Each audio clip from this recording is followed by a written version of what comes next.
많이 힘들고 외로웠지만 잊어버린 본래 모습을 찾아 더 이상 혼자가 아닌 사람들의 이야기. 혼자 아파하는 사람들. 지은이 이기웅. 출판사 나무를 심는 사람들.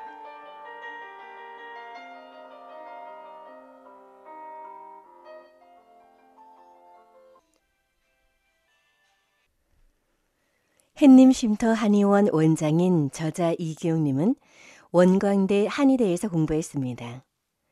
10여 년 전 계룡산 인근 허허로운 사포리 벌판에 찻집 같은 한의원을 열었습니다. 흔한 시골집 같아 보이는 한의원을 용케 찾아 들어가면 어수룩해 보이는 주인장은 맥을 짚지도 침을 놔주지도 않습니다. 대신 몸을 따뜻하게 해주는 보이차를 내주고 1시간이든 2시간이든 환자의 이야기를 들어줍니다. 물론 침을 놓거나 약을 지어주기도 하지만 그보다 본질적인 처방은 환자의 상태에 따라 다양하게 내려집니다. 환부에 대한 직접적인 치료도 중요하지만 진정한 치유는 몸과 마음의 환경을 조화롭고 안정되게 할 때 이루어지기에 그가 내리는 궁극의 처방은 감동과 행복입니다. 그래서 한의원에는 늘 음악이 흐르고 때로 작은 음악회도 열립니다. 매일매일 환자들과 계룡산 숲길을 걷고 단체로 짐을 꾸려 지리산으로, 남해로, 제주도로, 멀리 바이칼 호수까지 치유 여행을 떠납니다. 자신을 잠시 지구별에 머무는 여행자로 여기는 그에게 가장 중요한 것은 자유입니다. 그와 만나는 사람들이 모두 자유로울 수 있도록 오늘도 함께 울고 웃습니다. 저서에 어설픔이 있습니다. 달리고 울고 노래하라.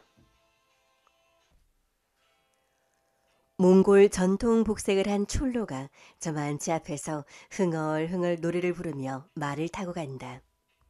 이따금 고개를 돌려 내가 잘 따라오는지 확인해가며 적절한 속도를 유지한다. 나는 몽골에 오기 전 말을 타는 법은 배웠지만 넓은 초원에서 실제로 말을 몰아보기는 처음이다. 나는 몽골인 가이드 엔카시와 함께 드넓은 초원을 말을 타고 달렸다. 끝없이 펼쳐진 야생 초지는 걸림이 없이 넓은 하늘과 맞닿아 있었다. 나는 초원의 유혹에 흠뻑 빠져 달리고 또 달렸다. 차를 타고 달리면서 느껴지는 속도감과 말을 타고 맨몸으로 체감하는 속도감은 확연히 다르다. 몽골의 넓은 평원에서 말을 타고 달리다 보면 온몸의 세포에서 자유로움이 느껴진다. 자연과 하나가 되는 자유로운 말이다. 몽골 수도인 울란바토르에서 북서쪽으로 700km 거리에 90여 개의 크고 작은 강들이 모인 홉수굴 호수가 있다. 제주도 면적과 맞먹는 크기의 이 호수는 넓은 초지와 나무 군락으로 둘러싸여 있고 별을 보기 좋은 여행지로 손꼽힐 만큼 오염되지 않은 청정 호수다. 2013년 초여름 나는 이 홉수굴 호수와 맞닿아 있는 초원을 일주일간 말을 타고 달렸다. 평생을 말과 함께 살아온 엔카시의 안내로 아침부터 저녁까지 말 그대로 온종일 말을 몰았다. 넓은 초지와 야트막한 산속의 평평한 길을 묵묵히 달렸고 몽골 전통 천막집인 게르에서 식사를 하고 잠을 잤다. 말에 올라타면 평지보다 높은 공간에 있게 된다. 단순히 말 위에 있을 뿐인데 마치 허공에 떠 있는 듯한 느낌을 받게 된다. 말이 앞으로 달려나가면 허공을 가르게 되는 것이다. 그런 느낌으로 말을 타고 며칠간 달리다 보면 모든 것이 비워지고 또 비워진다. 미움과 원망, 시기, 불안과 같은 감정들이 들끓는 내면으로부터 자유로워진다.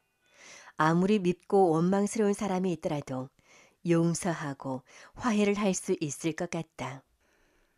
음식을 먹으면 소화가 안 돼요. 심지어 약을 먹기 위해 마시는 물조차 막혀서 내려가지 않을 때도 있어요.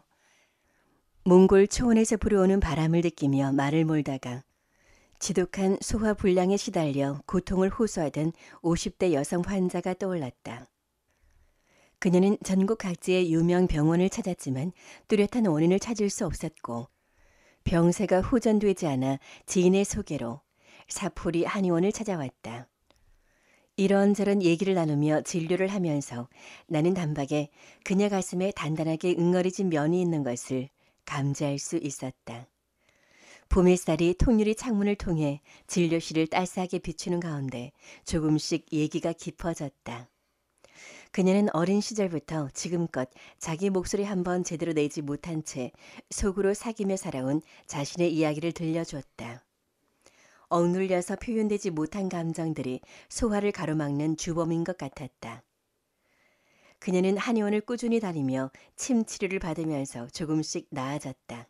그러다가 내가 연출한 치유 이벤트를 통해 극적인 병세 호전의 계기를 만났다. 우리 드라이브 갈까요? 어느 날 침을 맞으러 온 그녀에게 바람도 쐴 겸 트럭을 같이 타고 가서 나무를 실어 오자고 제안을 했다.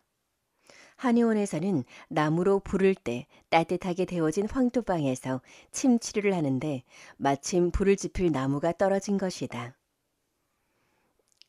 그럴까요? 처음엔 그다지 내키하지 않았던 그녀는 자연 풍광이 뛰어난 계룡산 인근 도로를 달린다는 말을 듣더니 순순히 응했다. 나는 그녀를 일부러 트럭 짐칸에 타게 했고 시골길을 천천히 달렸다. 때는 4월 중순쯤 벚꽃이 만개해 봄 정취가 물씬 풍기는 길이었다. 트럭이 달리는 길 옆 초등학교 교정에도 벚꽃이 환하게 피었고 운동장에서 뛰어노는 아이들의 웃음소리도 정겹게 들려왔다. 내내 짐칸에서 조용히 앉아있던 그녀가 어느 순간 자리에서 일어나 노래를 부르기 시작했다. 푸른 하늘 은하수 하얀 쪽배에 개수나무 한 나무 토끼 한 마리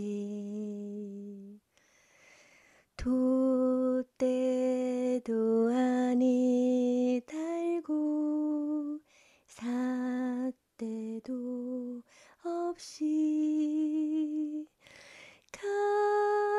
가기도 잘도 간다 서쪽 나라로. 어린 시절 자주 불렀던 동요였다. 봄의 싱그러움을 가득 담아 불어오는 자연의 바람이 잠자던 그녀의 내면을 깨운 것 같았다.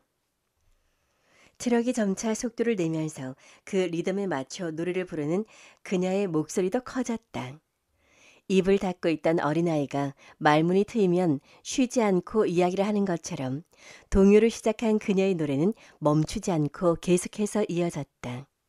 느린 템포부터 빠른 속도의 곡까지 동요와 가요, 트로트를 가리지 않고 레퍼토리도 다양하게 펼쳐졌다. 노래를 부르다가 가사가 생각나지 않으면 즉석에서 작사를 하거나 허밍으로 대신하기도 했다. 누구 눈치를 보거나 격식을 따질 필요도 없으니 제멋에 취해 그저 흘러나오는 대로 노래를 불렀다.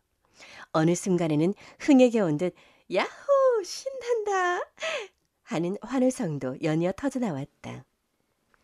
한참을 그렇게 달리던 트럭이 목적지에 도착하면서 노래도 멈췄다. 트럭에서 내려온 그녀의 얼굴이 눈물로 범벅이 되어 있었다. 자연의 바람을 그대로 맞으며 느껴지는 자유로움에 몸과 마음을 맡기면서 꼭꼭 눌러만 왔던 억눌린 감정이 노래를 통해 밖으로 표출된 것이다. 돌처럼 굳어져 버린 감정들이 노랫말에 실려 계룡산 자락 어딘가로 발산된 것이다. 장작을 싣고 들어오는 길에도 그녀는 조수석에 앉아 차문 유리를 내리고 계속해서 노래를 불렀다.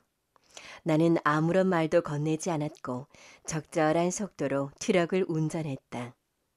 이 일을 계기로 그녀의 소화 기능은 급속도로 좋아지기 시작했다. 꽉 막힌 속이 조금씩 뚫리면서 음식물이 넘어가기 시작한 것이다. 이제 다른 치료가 필요 없었다. 나는 그녀가 한의원에 올 때마다 트럭에 태워 계룡산 주변을 천천히 돌았다. 그녀는 트럭 짐칸에서 수십여 곡의 노래를 마음껏 부르며 응어러진 속을 풀고 또 풀었다. 때로는 다른 환자들과 함께 트럭에 올라 콘서트 무대에 선 가수들처럼 율동까지 해가며 합창을 하기도 했다. 트럭 노래방. 치료 효과가 환자들 사이에 입소문이 나면서 너도 나도 트럭을 태워달라고 해 나는 한동안 침을 놓는 것보다 운전대를 더 많이 잡아야만 했다. 의사는 트럭을 운전하고 환자들은 짐칸에 올라가 노래를 하는 장면이 연일 펼쳐진 것이다. 봄한 계절이 다 지나도록 그렇게 트럭을 타고 열창하면서 그녀의 소화 기능을 방해했던 장애물이 다 허물어졌다. 다시 음식을 먹는 즐거움을 찾은 것이다. 침을 놓고 약을 쓰는 치료도 필요하지만 이렇듯 자연의 바람을 맞으며 노래로, 춤으로, 눈물로 꽁꽁 얼어버린 내면의 감정을 풀어내면 더욱 깊은 차원에서 본질적인 치유가 일어난다. 좋아요, 구독은 사랑입니다.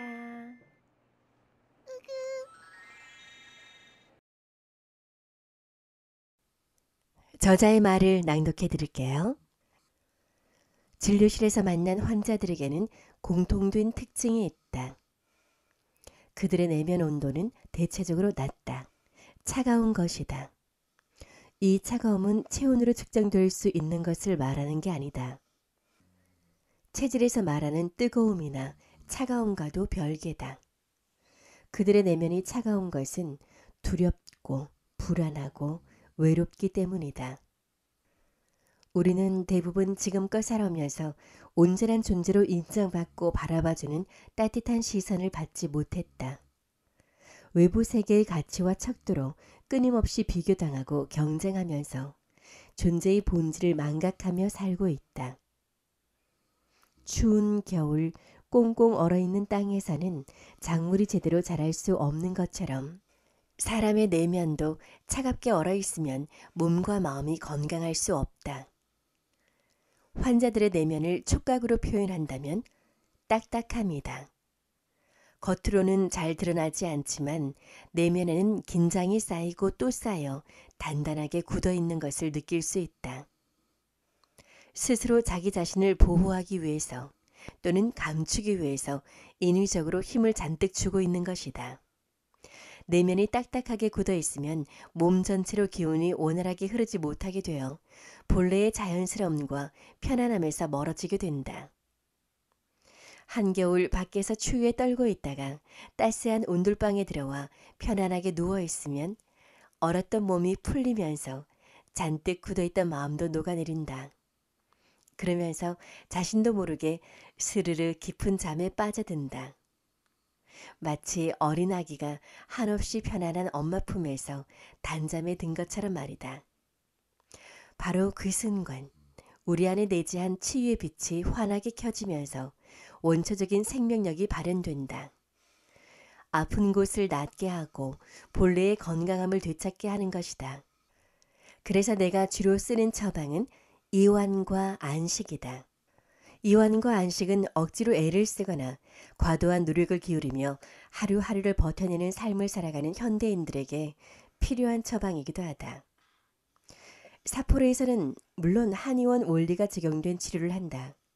침을 놓거나 약을 지어주기도 한다. 하지만 본질적인 치료는 전혀 다른 방식으로 이루어진다. 오랜 기간 많은 환자를 접하면서 아픈 증세가 발생한 곳에 대한 직접적인 치료도 필요하지만 진정한 의미의 치료는 몸과 마음의 환경을 조화롭고 안정되게 할 때 이루어진다고 하는 것을 절감하게 되었다. 우리는 누구나 가슴 깊은 곳에 원초적인 생명의 빛을 간직하고 있다. 그 생명의 빛은 곧 치유의 빛이기도 하다. 가슴 속에서 그 빛이 환하게 켜지는 것처럼 뛰어난 치료 효과는 없다. 그 빛을 환하게 밝히기 위해서는 가슴 속에서 벅찬 감동과 행복을 느껴야 한다. 그래서 사포리에서는 다양한 치유 이벤트가 열린다. 작은 음악회가 열리고 여럿이 모여 여행을 떠나기도 하고 밤새 춤판이 벌어지기도 한다. 내가 괴짜 한의사로 알려져 있다면 바로 그런 이유에서이다. 나는 늘 마음속으로 작은 기도를 한다. 나를 찾아오는 모든 사람들이 행복하기를 바라는 소박한 염원에서다. 본래 자신 안에 있는 생명의 빛을, 치유의 빛을 환하게 밝히며 살아가기를. 본래 자신 안에 있는 신성의 빛을 환하게 밝히며 살아가기를. 햇님 쉼터 한의원에서 이기웅